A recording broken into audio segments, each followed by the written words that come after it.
Assalamualaikum warahmatullahi wabarakatuh. Alhamdulillah. Alhamdulillah wa kafa, salatu wassalamu ala nabi Mustafa wa ala alihi al-siddiq wal wafa. Allahumma salli ala Sayyidina Muhammad wa ala ali Sayyidina Muhammad. Pada zaman kini banyak sekali orang yang mengubah-ubahkan perjuangan, orang yang mengubah-ubahkan kebenaran. Tapi di balik kebenaran dia ada ingin sesuatu di balik kebenaran itu. Banyak kini orang menyalahkan satu dengan lain, saling kato ini dan itu. Padahal di balik dia menjadi provokator itu, dia ingin ada sesuatu faedah atau manfaat bagi dirinya. Mari kita simak yang mana dahulu diceritakan ada seseorang yang sangat benci dengan orang yang menyembah batang pohon. Pada waktu itu banyak orang menyembah batang pohon, sehingga waktu itu ada seseorang yang merasa dirinya benar dan ingin menegak kebenaran, ingin menghancurkan kemusyrikan. Akhir apa yang terjadi? Dia pergi keluar, dia katakan dengan masyarakat banyak, "Woi, kamu semua, kamu yang menyembah pohon, wallah pohon ini akan saya tebang. Tidak ada sesuatu yang batil di dunia ini, harus ditegakkan kebenaran. Yang hak-hak, yang batil-batil." Dia ambilnya kapak, sampai di rumah mengambil kapak, ternyata ada yang menghadang. Apa yang menghadang? Yaitu iblis atau setan yang berbentuk manusia yang sangat kuat. Setan yang banyak, yang kuat, dihantamkan dengan kapaknya dia sendirian. Akhirnya hancur semua setan. Setan pun mengatakan minta ampun. Akhirnya pada waktu itu setan, orang yang menegak kebenaran ini tadi, setan tidak mau kalah. Bagaimana? Setan datang kepada dia, lalu berkata, "Hei, kau ingin uang apa tidak? Kau ingin senang atau tidak? Kalau kau ingin senang, saya berikan kesenangan. Setiap hari saya akan kasih uang. Saya akan berikan uang."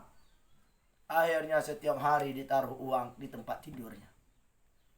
Akhir orang yang tadi menegakkan kebenaran, ingin menampakkan itu yang benar, ini yang salah. Akhirnya ketika udah diberikan uang, hancur imannya karena uang. Hancur imannya karena pangkat dan jabatan. Ketika diberi uang, akhirnya orang ini tidak lagi menegak kebenaran. Dia orang yang menyembah pohon, silahkan yang mau menyembah pohon. Sehingga pada suatu hari, iblis ini tadi tidak memberikan uang. Uang tidak diberi oleh iblis. Ketika tidak diberikan oleh iblis uang tadi, lalu orang ini datang lagi dengan mengatakan, "Saya ingin membela kebenaran. Yang hak harus hak, yang batil harus batil. Harus nampak yang hak dan yang batil. Yang salah kita salah, yang korupsi kita katakan korupsi, yang tidak korupsi kita katakan tidak korupsi." Akhirnya dia datang dengan membawa kapaknya dengan tenaganya, dia mengobar-ngobarkan, "Kalian menyembah pohon, kalian adalah syirik." Ayo dihadang oleh iblis. Ketika dihadang oleh iblis, yang tadi ribuan iblis dihantam, mati semua. Iblis kalah semua lawan orang ini tadi. Tapi ketika dia datang yang kedua, dia datang bukan kebenaran lagi. Dia datang yang kedua dengan atas nama kebenaran, menegakkan yang hak, tetapi dia ingin mengambil manfaat. Akhirnya satu saja lawan iblis, tidak mampu orang ini tadi. Wahai saudaraku semuanya, jangan sampai kita diperbudak oleh iblis. Jangan sampai iman kita cuma sebatas uang. Iman kita cuma sebatas pangkat. Diberi pangkat, diberi uang, diam. Ketika tidak ada pangkat, tidak ada uang, membela kebenaran. La ilaha illallah, wallah. Orang ini yang disebut orang munafik. Dan orang munafik haram dia akan mendapatkan surga. Ayatul munafikin salasun. Kata Rasulullah, orang munafik ini 3. Idza hadatsa kadzaba, apabila dia berbicara dia selalu berbohong. Yang di mulut dengan yang di hati berbeda. Wa idza wa'ada akhlafa, bila berjanji dia pasti akan ingkar janji. Dia berjanji, saya akan tegak kebenaran.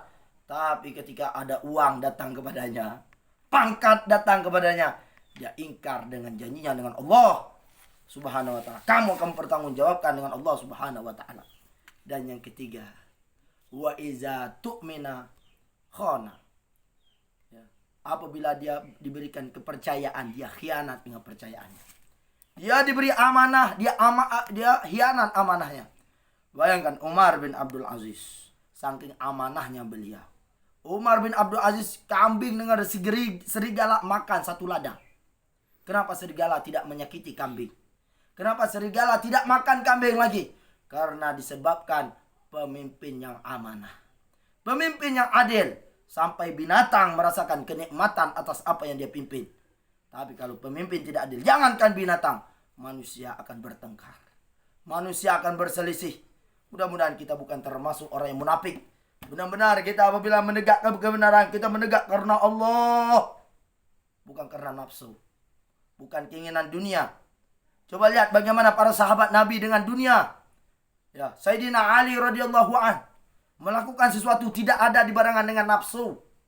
Tidak ada dengan maksud sesuatu. Sayyidina Ali ketika mau sedang perang. Ketika mau bunuh orang kafir seperti ini. Sudah mau pedangnya udah menancap seperti ini. Ternyata orang kafir ini meludah mukanya Sayyidina Ali. Ketika muka Sayyidina Ali kena ludah. Ketika muka Sayyidina Ali kena ludah. Sayyidina Ali yang tinggal menancapkan pedang pada dirinya. Diambil oleh Sayyidina Ali. Ditinggalkan orang ini. Lalu sahabat mengatakan, "Ya Ali, engkau adalah seorang ahli berperang.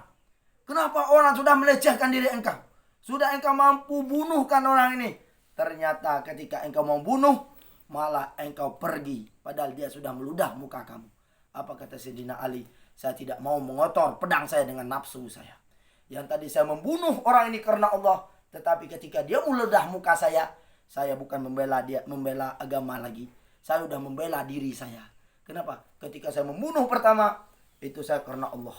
Tapi ketika saya mau mengangkat pedang, udah mau menanjak, ketika dia meludah, timbul nafsu amarah yang ada pada diri saya.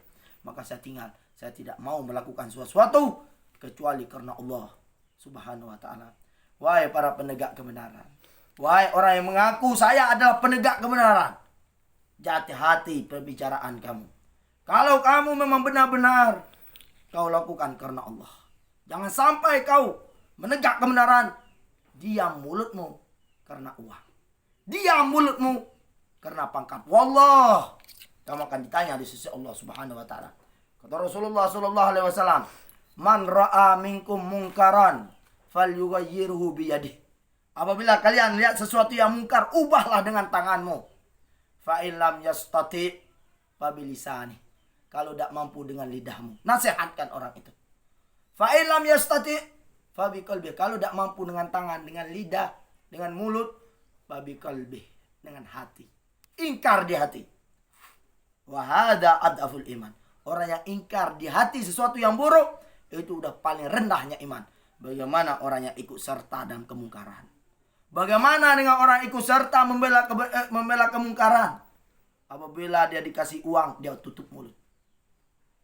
Apabila dia dikasih pangkat, dia diam. Orang yang ingkar atas kemungkaran ini adalah paling rendah iman.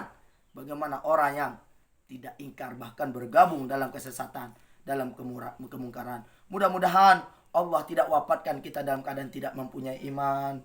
Kenapa kita ketika mati, ya Allah, wahai saudaraku, malaikatnya sudah menunggu kita dalam kubur, yaitu malaikat yang tidak pernah senyum. Malaikat yang tidak pernah senyum, seumur hidup tidak pernah senyum, yaitu malaikat Israel, yang sangat seram dan menyeramkan, yang sangat takut dan menakutkan. Ini yang akan menunggu kita. Semua akan dihisap. Allah, harta yang kau cari dengan lantaran kau menegak kebenaran, engkau disumbat dengan uang, engkau diam. Disumbat dengan pangkat, engkau diam. Wallah, hartamu tidak akan berkah. Coba kita lihat. Ya, nanti apa keberkahan? Tidak akan menambah kekayaanmu. Tetapi hartamu semua akan dihisap oleh Allah Subhanahu wa ta'ala. Maka wahai para penegak kebenaran, wahai para yang ingin tempat kita ini aman dan sejahtera, jangan engkau diam lantaran harta, lantaran diam kau karena pangkat. Wallah, harta dan pangkatmu yang akan membinasamu waktu di akhirat nanti. Mudah-mudahan kita bukan termasuk orang yang munafik. Wahai para kaum muslim, kalau engkau melihat orang seperti ini, perlu engkau jauhkan. Kenapa? Orang seperti ini yang paling ditakutkan, lebih takut daripada setan. Kenapa? Setan sudah jelas menyesatkan. Tetapi orang seperti ini, dia berbentuk manusia. Dia berbentuk mengajak kepada kebaikan, tetapi dia udah hakikat menyesatkan ribuan orang. Yaitu siapa itu? Yaitu orang yang bermuka dua. Di depan sini dia berbaik, depan ini bilang ini. Depan ini mengatakan baik, depan ini dia bilang ini. Inilah orang bermuka dua. Mudah-mudahan kita bukan termasuk orang bermuka dua. Cukup satu muka, tidak usah banyak muka. Ya, tidak usah mencari banyak ini. Takut kita, saya takut dengan saudaraku. Kalau kau belum taubat kepada Allah, kau akan dimatikan oleh Allah dalam keadaan su'ul khatimah. Mati dalam keadaan buruk. Mudah-mudahan kita masih, bagi siapa yang masih ada sifat seperti ini, Allah angkat sifatnya sebagaimana Allah berikan kepada orang-orang soleh. Allah hilangkan semua sifat buruk. Allah hilangkan semua yang ada di hati, kejelekan yang ada di hati, menjadi orang yang mendekatkan Nabi Muhammad SAW. Orang yang benar-benar menegakkan agama Nabi Muhammad SAW. Orang yang benar-benar melakukan sesuatu, mulutnya berbicara tidak lain karena Allah, tangannya berbuat tidak lain karena Allah, kakinya berjalan tidak lain karena Allah, bukan karena pangkat, bukan karena harta. Kenapa? Karena harta dan pangkat akan musnah, tetapi amal kebaikan akan kekal. Hadanallahu wa iyyakum ajmain. Assalamualaikum warahmatullahi wabarakatuh.